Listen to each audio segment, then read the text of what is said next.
Well, welcome to the Human Intimacy Podcast. Dr. Kevin Skinner with MaryAnne Michaelis, licensed clinical social worker. MaryAnne, today we are going to be introducing the intimacy repair method, the beginning of it, and really excited to announce this as I've been working on it for literally years, but it's finally coming into a place where the last few months I can see the finish line.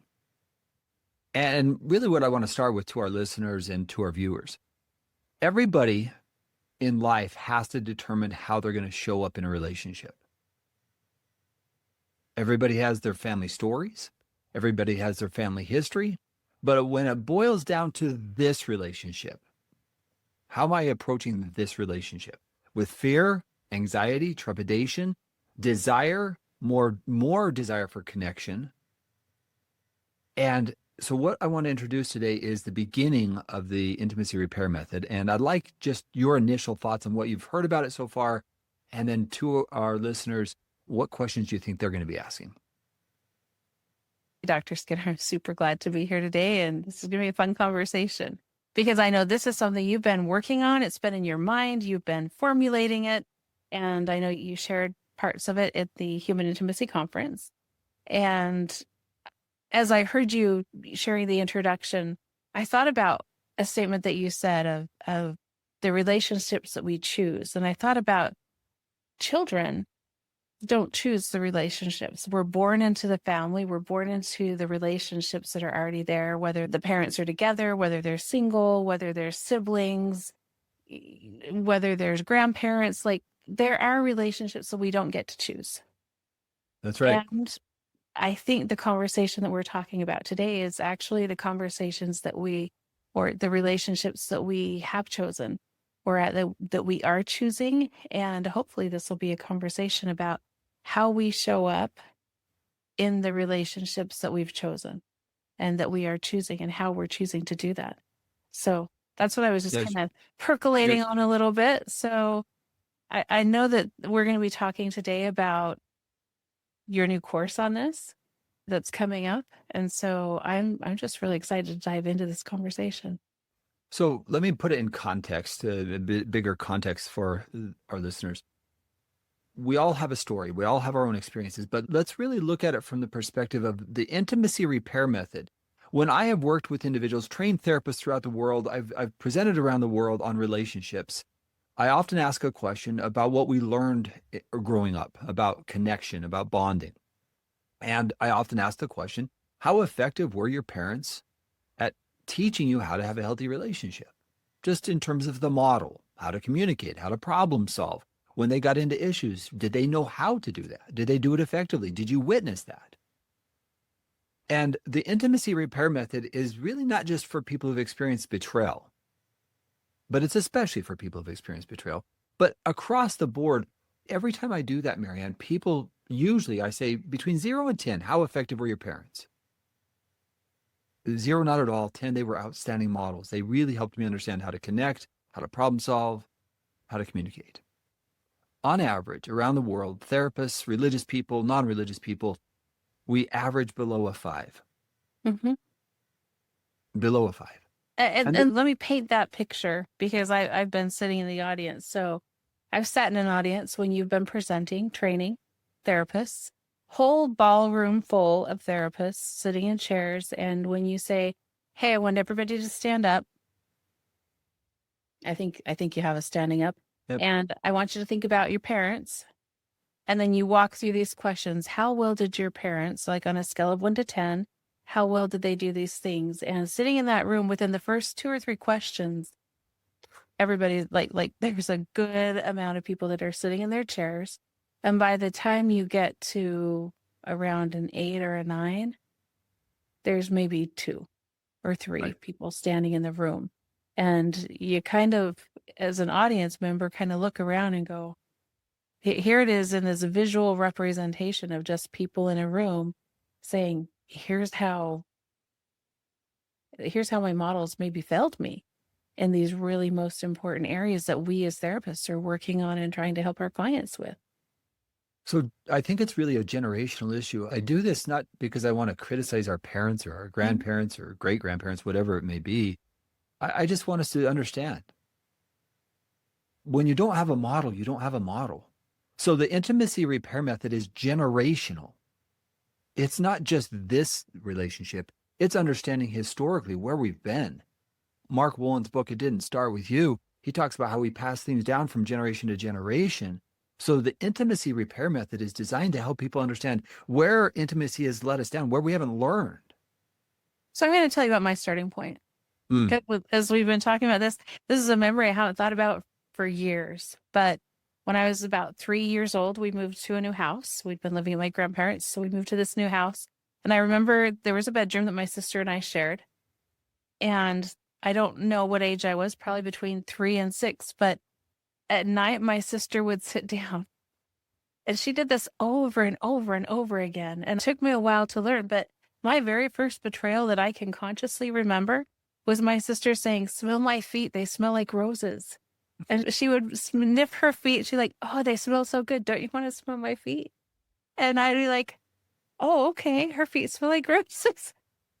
They never did. But like 3 or 4 or 6 nights in a row, or just like over a period of time, like she would just be so convincing to me that I should smell her feet. And there was a point that I hit that I learned I am not smelling my sister's feet. They never, ever smell good, no matter what she says. Like, she is lying to me. I didn't know the word lie. I just knew that every time my sister tried to trick me, I had a history of falling for it. And so even as we're talking about generational, it could also just be our siblings. This is intimacy repair is about relationships, whether it's a 3-year-old and a 6-year-old, or whether it's a 56-year-old or an 86-year-old. It doesn't really matter. This is about all of our relationships, how we're showing up, how we're connecting. Yeah. And so as we look at the words, very intentionally chosen intimacy. So into me, see. So letting people into us. The repair part of that, before we can actually do the repair, we have to make an assumption that there's something that has not worked. But based upon my doing that exercise literally around the world, I know that repair is necessary. We need a better model for connection. We need to learn how to problem solve. We need to learn how to communicate from an authentic, real place, not a place that's hidden, not a place where there's secrets. We need to learn to communicate in ways that maybe we've never been taught. So you can't repair something unless you recognize that what we've been doing isn't working. Because if I don't see that there's a problem, then I'm going to keep doing the same things over and over again, which is usually insanity, because that leads to the same outcomes. So the repair is chosen because we're trying to sometimes repair generations of communication that has not functioned. And I call it a method. I could almost call it a pathway to healing and to really resonating what works in human relationships. So I'd love just to ask you questions that if I were in the listening audience that I would want to hear today. Is that okay? Yeah, Okay. for sure. It's like, here, are there different phases? Is there a here step one? So talk about that. So how do I approach it? If I'm wanting to approach it and saying, yes, I want this, what will it look like for me? So I'm going to do it by words for a second. Intimacy is really a question that I have to ask myself. Am I comfortable with letting people into me to see? So are we going to be looking at like in intimacy anorexia? Will that be covered with this? Well, I'm not even looking at sexual intimacy if I'm looking at anorexia. I'm talking about, do I understand human intimacy and what do I understand about it? Am I even comfortable with letting people see me? So it could be anorexia, meaning I don't even want to be close to people. I'm not comfortable with it. So when I look at it from the context of intimacy itself, we have to explore what it even means. Am I comfortable being a human being that connects and bonds with other people in a meaningful way? Do I long for that? So we begin by assessing where an individual and a couple is. So individually, am I able to show up relationally? And how am I showing up relationally?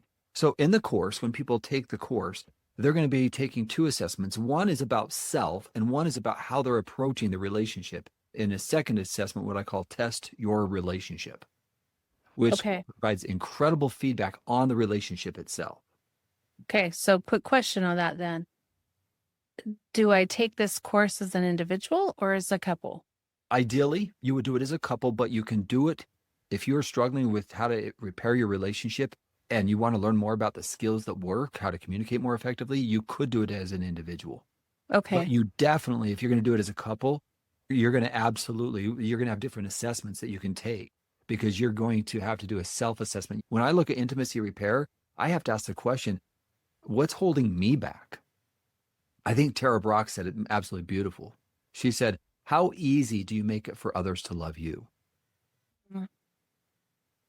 And so that's a self-evaluation of that awareness of, am I comfortable with intimacy? Am I not comfortable with intimacy?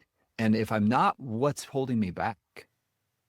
Okay. I'm just sifting through kind of the nuts and bolts as I'm making sense of this. Say that I've been betrayed or I've betrayed my partner. We often talk about wanting to do a disclosure first. We're not able to dive into deep attachment wounds and attachment work until after we've established some safety through something like the formal therapeutic disclosure. And so at what point would this be appropriate for a couple to bring this into their healing journey? So there's core principles in here that are incorporated into it. If a couple has done a disclosure, great. If they haven't done a disclosure, that's also okay. Because the first part of it is a self-awareness where I'm actually stabilizing the couple. And so one of the first stages is we have to stabilize individually and as a couple. And that disclosure process is naturally going to be part of the stabilization if they're going through that. You can't stabilize without information. You can't build trust without that information. So sometimes people will be further ahead in the different phases that we're going to be going through, and stabilization is one of the first stages. Okay, so that takes us back to that initial question I had about the phases. So the first phase you said is assessing and understanding myself. Who am I? How am I showing up? And then also understanding the couple. And I know you talked about that test your relationship survey, which I know has just so much information, so much feedback regarding strengths and weaknesses for the relationship and the couple. So I'm looking at individually and then as the relationship. And then both of those assessments will give us a foundation of where to go with it. And one of the things that I'm working on right now is educating people on their approach based upon their scores. So with Test Your Relationship, as an example, when a person takes that assessment, they get personalized feedback, about 90 pages that's personalized to their own answers. Think about it. If you wanted a book for yourself on what you could do in your relationship, that's what Test Your Relationship actually does. Right. What I'm hearing, Dr. Skinner, I'm trained as an EFT therapist, Sue Johnson's work, emotionally focused therapy. And I remember going to these trainings and learning how to do this. And I'd have couples come to my office to do some couples work. And they'd come very specifically because I'm trained in this. And I'd say, hey, here's some of Sue Johnson's books. They're really great. Hold Me Tight's a great book. But my clients would go and they'd read the book, but it wasn't exactly applicable to what we're doing in the office. It was hard to bridge the two together. And what I'm hearing you say is, rather than as a therapist being trained in this model, here, let me slap this on you and see how it fits. This is a model that is curated very specifically for the couple based on their strengths and weaknesses, the needs. And so the whole process is being curated for you individually versus a one size fits all, try and make it fit. That's right. what I'm hearing you say. That's amazing. No, that's right. So 25 years ago, I was with a colleague and we wrote what was called Test Your Relationship. And 350,000 people took that assessment. And what I have done over the years is take the most incredible models that I've seen, like John Gottman's 4 Horsemen are in there, having unresolved issues, the Zeigarnik effect that might be holding people back. And then looking at the different types of how we communicate or don't communicate. I have case scenarios in there of like, here's a scenario. How do you typically deal with this scenario in your relationship? So this assessment, the feedback has been incredible. When you take that kind of an assessment, MaryAnne, you see yourself and your relationship in a new way. And I'm guessing you didn't mention this, but I'm guessing you've got some polyvagal in there. That's like correct. helping me understand, where do I go into fight, flight, or freeze? Am I more avoidant or am I the pursuer? Yeah. Right. So I've Oh. taken the best models that I've seen in terms of Gottman's work, EFT work, the polyvagal theory, and the climate of our relationship. The polyvagal theory, I use the concept of a climate. So Mhm. when couples are able to relax, when they're able to be comfortable with each other, let me just give you a question from the assessment. I can be open with my partner without worrying how they will react. Hmm. And what are my options like? All the time, sometimes, Strongly never? disagree to strongly agree, right? This section right here is what I call the perceived relational safety. Because again, I'm looking at safety in the relationship. Let me give you another example. I believe my partner sees me as being honest with them. Now I'm how I perceive it. I perceive that Right. how my partner's seeing me. And I want to, as I'm hearing these questions, and I know I've seen them in the past, you know what they are a little bit better than I do, but I know that sometimes as we take assessments, it can be very courageous work to sit down and say, here is this question that I've been avoiding or in denial about that I didn't really want to see. And now, how do I want to answer this? Because I get to answer it truthfully, or I can answer it in a way that kind of allows me to still not really face it. But it can be really powerful and challenging to take an assessment and to really show up honestly, because there can be a lot of fear there. What happens if I really choose to see myself or see this? If I admit to myself that this is what's really going on, what will that Mhm. mean to me? You know, Marion, most people that I work with, they just want change. They want their lives to change. And if a person isn't yet ready to confront that part of themselves, I just take people where they're at. That's up to them, right? Sure. If I'm not ready to deal with a part of my life that I'm embarrassed or ashamed about or scared of, that's where they're at. I think there's a very important place for that. So when people take the assessment, I've had people say, can I take the assessment again? Because I'd like to do that one more time. Hmm. And sometimes that's because they're more educated, they understand more about themselves. And sometimes it's just because they feel safer in the environment. People only change when they feel safe, which is the foundation of this entire model. The intimacy repair method's complete foundation is every connection is based on safety. Okay, so as we're talking about that, is there a measure? Because I know I can take an assessment at one point in time, and this is based on my mood and my perception. And then as I'm doing work together, does it measure throughout or at the end? So what I do with this is I have them take it at the beginning and then again at the end, just so they can see and compare how they've done and what they're experiencing. And while it's a 12-week online course, it really could be a year-long or 2-year-long journey because the information inside of it is so filled with information.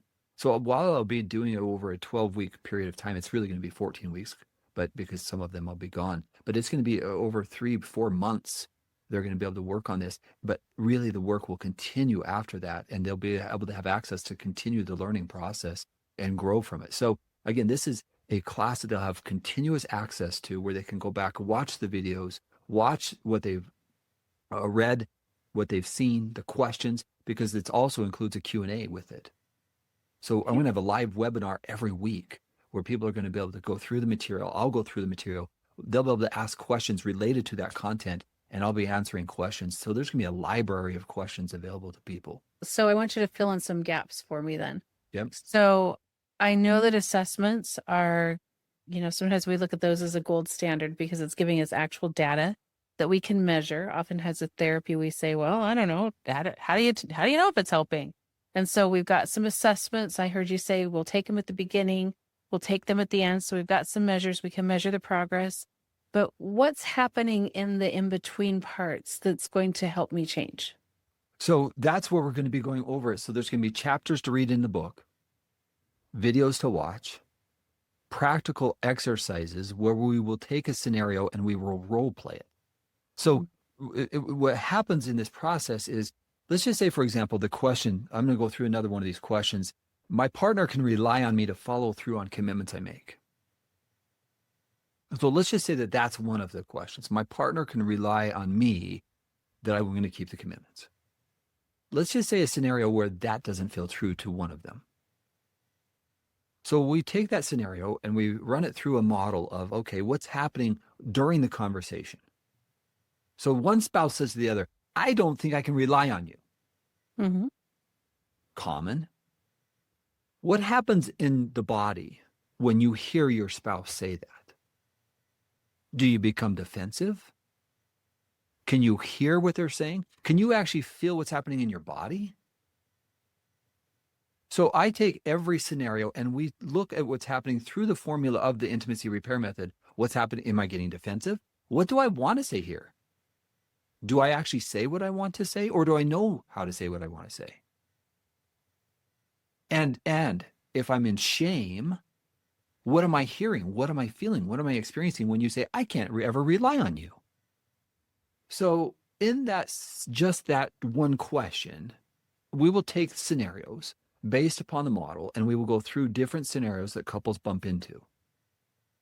And without the understanding what's happening in their body, without understanding why they're responding the way they do, they're going to do generational responses that we already talked about. Which are blaming, which are projecting, which are sinking into shame and getting defensive. I'm never going to get it right. I can't say anything right. I can't do it right. And so we're going to be talking generationally what's going on, the shame that's stuck. And that's where we're going to educate people so they understand what's happening. Because if you understand why the communication's breaking down, you can then do it effectively. And if you understand what's happening for you in that moment, you can start to be aware of when this happens, this is how I react. And here's what I really am needing here. Instead of being reactive, I can slow down and I can figure out how to respond. I think that's what you're talking about. Exactly. Both partners. Because if I present that feeling, I'm having a hard time with relying or trusting, feeling trust right now. If I say that versus you are just so unreliable, even how I present that information can physiologically create a place in my spouse that they're going to hear me or not hear me. So what we're doing is we're creating the educational foundation from stability all the way through the couple healing and repair into deeper levels of intimacy, 7 types of intimacy, followed by a continuous assessment of now where do we go from here? What skills do we still need? So from beginning of stabilizing, finding safety, working through the gotchas, the things that they don't know how to do, physiologically the shame, the communication issues, where they get stuck, how they can do it one-on-one with each other. And if they can't do it one-on-one, then they get to ask their question, how would we do this? And we role play it. Give me a scenario, we're going to role play it so you can see it live. That's what we're going to be doing. And as I hear you talk about that, Dr. Skinner, what I love, and I just get this sense of when I've got 2 people who are able to see themselves and see their pattern and say, here's what I'm needing. Here's what's going on with me. Here's what I'm wanting to communicate. Here's what's really going on deep down. That is the essence of where we attach. That is the intimacy, allowing our partner to see us with our walls down. That's exactly right. I don't have this perfect. I'm hurting. Can you see me? Can you be there for me? Here's what I need. That is where the magic really, really happens of connection. And so I'm hearing you describe that and thinking like, wow, I'm really excited about this. One question I had as you were describing it, I know that relationships can be messy and these generational patterns and coping survival skills that we may have acquired along the way aren't always healthy. I just wondered, is this something that would be helpful for a couple to use in their couples counseling? Mm-hmm. So usually what I find in situations like this is we need continuous practice. Right. So yes, I'm going to give you the template of what works. The more you practice it, it's no different than developing a muscle when you exercise, when you train for a run. You have to practice these. And that's, MaryAnne, where I find most people, they go to therapy, but they're not getting the practice that goes with it. So yeah, I would like people, if you're in therapy, great, continue going to therapy and saying, hey, here's what I'm learning. Here's what we need to learn to do in these moments. Because now we're taking it moment by moment of where we're getting stuck. See, most people aren't failing because they want to fail. Most people aren't failing because they don't have a desire. It's not usually a character issue. It's not that they have a bad character. It truly is. They don't know what to do because they haven't seen the model. They haven't learned how. That's where I see our society's letting us down. So I want you, if you don't mind, I'd love to hear you speak a little bit more to that, because I know you and I talked about earlier, you'll also be doing some training for therapists so that therapists will know how to utilize this model and how to use this with their clients. And the reason why is because again, my concern is when I look at the real life data of what people say about what they grew up with, when I look at those stories of what people are saying, I didn't learn how to do this. There's no shame in that. You can love your parents and say they didn't teach me how to do some things effectively. And I still love them. Mm. So if I can let go of that part of it, then I'm saying, okay, then what does work? And I'm trying to take the best models, Gottman, Sue Johnson, and other conflict resolution strategies, the polyvagal theory of what's happening in the body, dealing with shame. I'm trying to take the best models possible and let's put it into one collective intimacy repair method so our entire society, therapists can be using it. Individuals can be using it. Individuals can train their children and teach their children how to do it. That's my goal. I'm finding myself grinning here, Dr. Skinner, because I know we've had conversations in the past where if Dr. Skinner were teaching or putting together a university master's program in counseling, you just hit all of the markers that we've always talked about. These are the theories, the platforms, or the systems that we would want to utilize to teach individuals how to have good relationships and teach even therapists. Like, these are the models that really are helpful, that work. And so as you were talking about that, I was like, this is it. This is your whole university course that you've thought about, we've talked about putting together, and you're putting it together here for individuals and couples to utilize in their own relationships. I want our society to be better relationally. And the truth is, if couples can learn to do this, then their children and grandchildren can break the cycle of what we've experienced. Our society is only as strong as we are in our relationships. And the only way we're going to help the next generation is learn how to do it ourselves.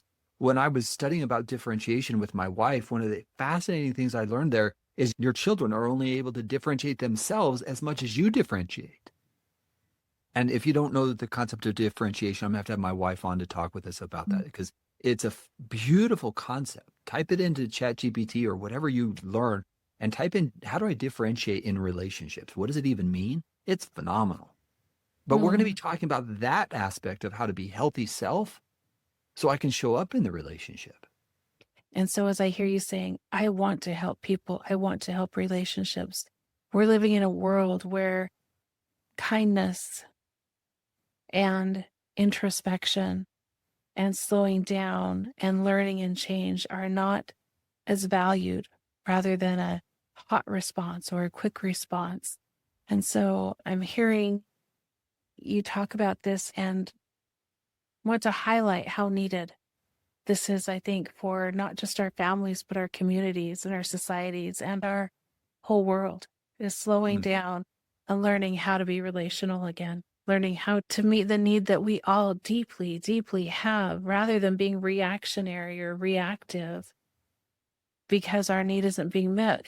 This is about slowing down and learning how to say, let me share with you and see inside of me. And let's have you learn how to slow down and to be able to see inside of me, so we can both be vulnerable and we can both have the connection that we want. All of us as human beings, it's wired into us to have connection. And yet we, as you're saying, we don't know how to do that. We're not learning it. What we're learning from our world is how to be divisive. Which is so unfortunate. I mean, in the assessment, I actually have a loneliness scale. It's just 3 simple questions, but it's a loneliness scale. And again, I'm going to be exploring that.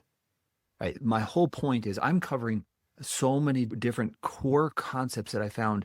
Like, loneliness is related to depression. Depression is associated with stress. Stress is associated with anxiety.